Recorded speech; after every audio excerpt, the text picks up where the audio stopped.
nosotros y ya estamos entrando de lleno al contexto del texto con el maestro Antonio Álvarez Mesta, catedrático, a quien le agradecemos siempre su presencia.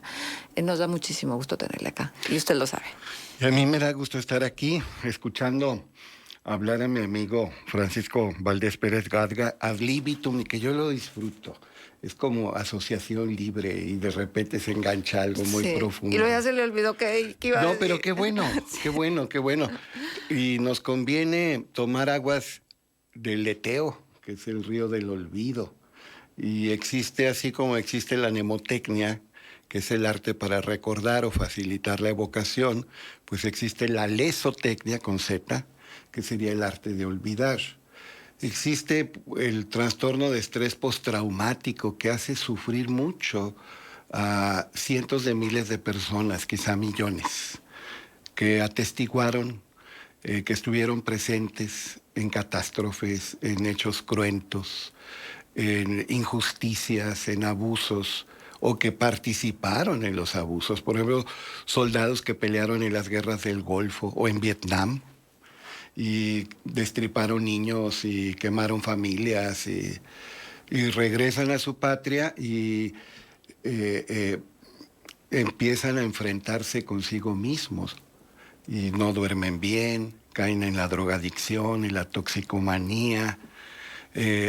Algunos se vuelven locos, extrañan el poder de cargar un arma y dispararla casi a voluntad y matan gente en Estados Unidos, por ejemplo. Entonces sí hay necesidad de olvidar. Y Borges, en un documento que se llama Fragmentos de un Evangelio Apócrifo, ya lo había citado aquí, se da el lujo, se atreve de modificar el Evangelio de Mateo, concretamente donde aparece el Sermón del Monte, capítulo 5 de Mateo, capítulo 6 y 7, que es el Sermón del Monte, y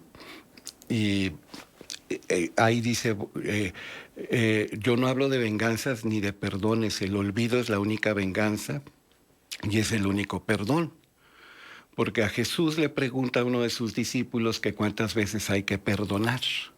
¿Hasta 7 veces, maestro? Y Jesús contesta 70 veces 7. Y Borges dice, yo no hablo de venganzas ni de perdones, el olvido es la única venganza y es el único perdón. Y sí, a veces el olvido es necesario. Aquí en México, por ejemplo, usamos mucho la palabra coraje como rencor, resentimiento, ira, cólera. Y también la furia con que respondemos ante un abuso, una injusticia, un maltrato. Pero coraje viene de corazón. Y hay que reconocerlo, en otros países y a veces también en otras lenguas, aunque bien decía Machado que el verdadero país es la lengua, corazón se utiliza más como valentía, como audacia, como gallardía, como arrojo, como presencia vital, como fortaleza de ánimo. Hay otra palabra que usamos mucho los mexicanos como sinónimo de vergüenza y es pena. Sí. Y pena es dolor. ¿Y nada más nosotros la usamos o está extendido, generalizado el uso? Ay, es que me da pena.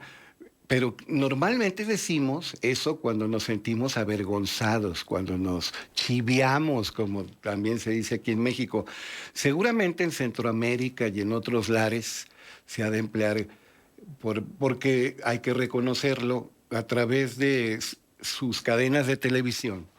México ha ejercido un influjo extraordinario en Latinoamérica y muchos términos que se utilizan en México y que todos hablamos dialecto, en el dialecto mexicano del idioma español, se escuchan en otros países y se empiezan a reproducir. Ciertamente, a pesar de que hay neologismos, y qué bueno que existan, porque la realidad es dinámica y la lengua es diacrónica, y se tienen que crear términos que no se usaban antes. Por ejemplo, biología. Biología, pues es un término de origen griego, pero fue creado en 1802 por Lamarck. Aristóteles no lo conocía, ningún griego de los tiempos clásicos lo usó jamás. Cibernética. Cibernetes es piloto, es el que maneja, el que conduce. Entonces la cibernética, Norbert Wiener, el creador, la define como el arte de la comunicación y el control de los organismos. Pueden ser naturales o pueden ser artificiales, pero viene de cibernetes, que significa piloto. Entonces, hay términos que los griegos jamás usaron. Ahorita dije biología. No sé, para el estudio de las plantas, de los animales, de la naturaleza, se llamaba física. Physis es naturaleza. Ahora entendemos por física el estudio científico. Fisiología. También de la transformación de la materia y la energía, eso es física. Pero aparte de doctor, ¿cómo dice usted en inglés, por ejemplo, médico, physician? Y se distingue del physicist, que es el físico, que tiene que ver así con el quehacer de Albert Einstein, de un médico como Oliver Sacks o como tantos extraordinarios que hay. Pero bien, es más, en el mismo idioma español, en la lengua castellana, que es mejor hablar ya de español, usted lee una novela y llamen al físico, y el físico es el médico. De ahí viene el término. Pero, ¿a dónde quiero llegar? Antes había, proporcionalmente hablando, mayor riqueza de lenguaje. Ahora me llama la atención que al entrar en contacto con un texto, mucha gente no entiende una palabra, y es una palabra sencilla. Es una palabra simple. Parece que cada vez conocemos menos vocablos o los queremos sustituir con metaplasmos sin necesidad, es decir, con terminajos que hemos ido creando sin haber necesidad de esos terminajos. Hay una razón de ser, hay una justificación para muchos neologismos, pero también hay cosas ridículas que empleamos al hablar. En tiempos del Porfiriato había una frase que los aduladores de los políticos, que se siguen dando en todas partes, ¿verdad? Aquí, allá, yacuyá, le decían al güey Tlatoani de la época, a don Porfirio, le decían: con usted hasta la ignominia, señor presidente. ¿Y qué es ignominia? ¿Dónde queda eso? Vergüenza, humillación, estar dispuestos al escarnio, a la burla, a la befa pública. Con usted hasta la ignominia, mi presidente. ¿Qué horas son? Las que usted diga. En fin, y nada más así muy rápido digo, esto es muy importante.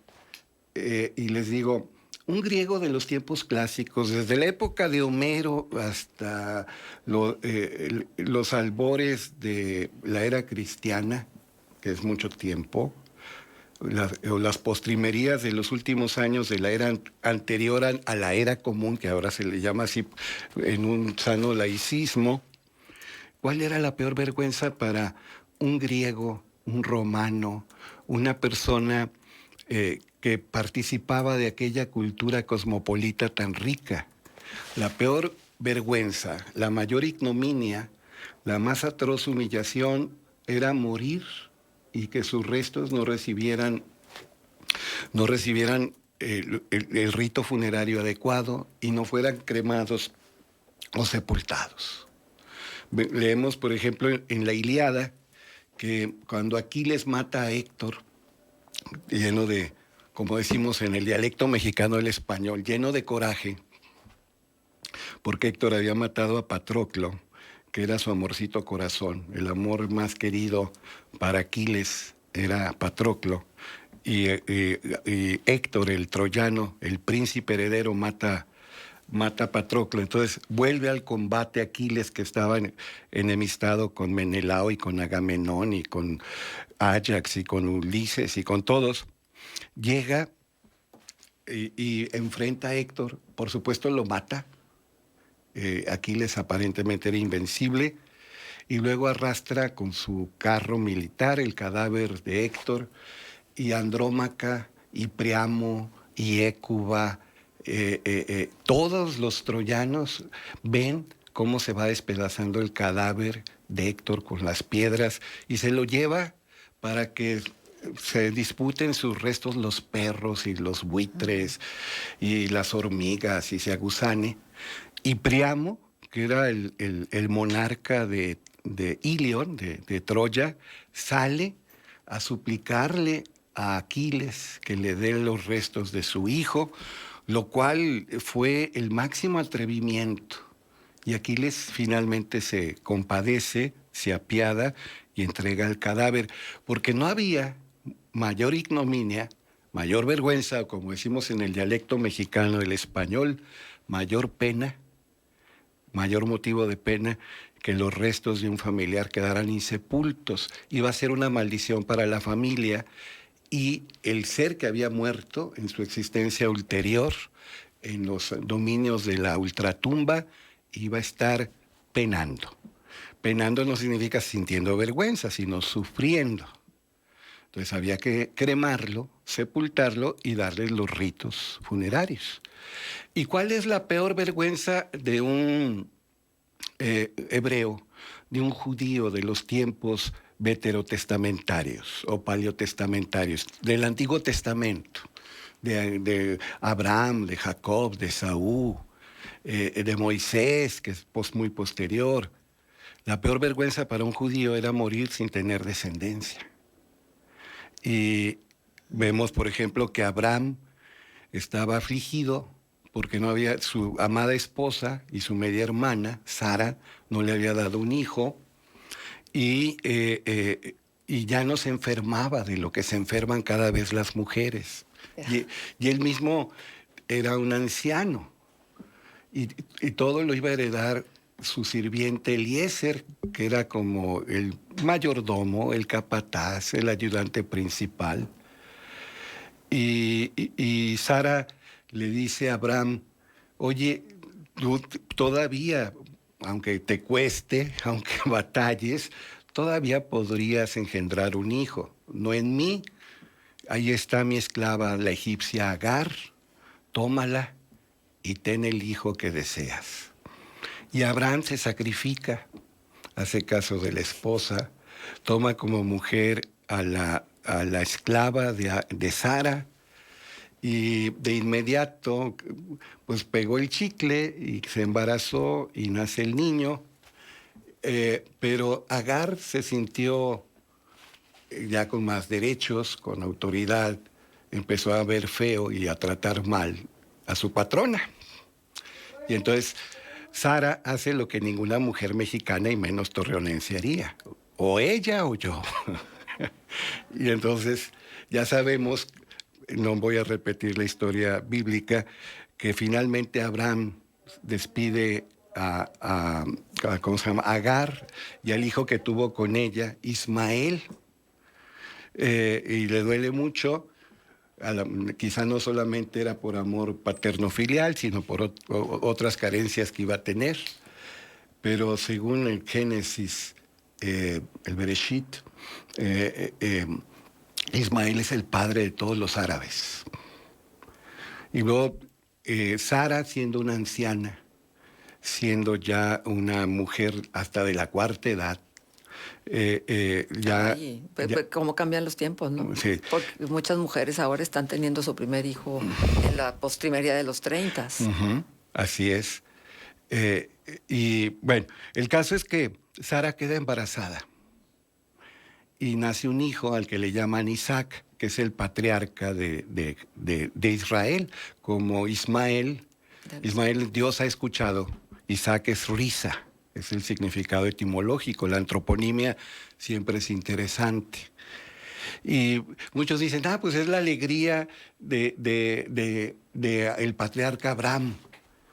Pues no, yo me acuerdo de un rabino muy sabio que nos explicaba que en realidad era muy natural que al ver a una anciana, y muy anciana, con arrugas en las arrugas, embarazada, la gente se riera, y que por eso le llamaron a este patriarca después de Abraham, al papá de Jacob y Esaú, al abuelo de Benjamín y Judá y José, el soñador, le llamaran Isaac, que significa risa.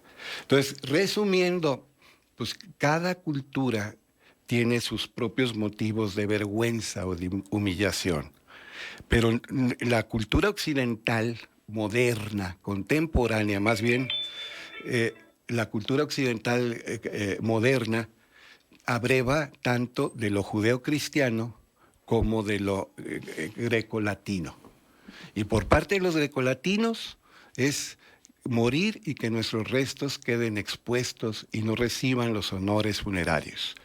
Y por parte de lo judeocristiano, que no haya el trato respetuoso, el honor funerario y la sepultura o cremación adecuada. Y eso sigue vivo en nuestro modus operandi y en nuestro modus vivendi actualmente. Exacto. Digo, tan vivo que ahora durante la pandemia uno de los grandes dolores que se suscitó fue no velar a nuestros muertos como se velaba en otro momento. Y entonces decía la gente, de la cama al horno, ¿no? Decían, y la verdad es que no le dabas tiempo ni siquiera al cuerpo de que su alma se desprendiera, según también ciertas creencias. En fin, hoy siguen con el existencialismo en la biblioteca de la Alameda y hoy a las 11 de la mañana van a continuar con esto, ¿cierto? Sí, todos los sábados a las 11 de la mañana hay un taller de filosofía, están yendo varias personas. El sábado se facilita más, también el viernes hay un taller de tanatología, el jueves hay un taller de literatura, el miércoles hay un club de conversación en inglés. Pues hay tantas oportunidades. Sí, y va a haber más. Seguro. Sí. Así lo creo. Muy bien. Profe, pues muchísimas gracias por estar con nosotros. Le preguntaba sobre el origen de la palabra plenilunio, que me encanta, es una palabra como en desuso, pero se me hace muy completa la palabra para estas lunas llenas que nos están visitando cada octubre, que además son extraordinarias. Bien, muchas gracias. ¿Pleno? Pero acuérdese la licantropía, cuidado. ¿Qué es la licantropía? ¿Lo de los hombres lobo? Sí. Capaz que en la luna llena usted se pone romántica y se transforma en lobo. No, eso sí sería más que milagro. Bueno, muy gracias, bien. Profe, muchas gracias por estar con nosotros. Vamos a ir a una pausa comercial. Vamos y atendemos el tema de la semana, la militarización. ¿Qué cambia y qué podemos esperar? Contextos. El programa líder en la radio hablada en la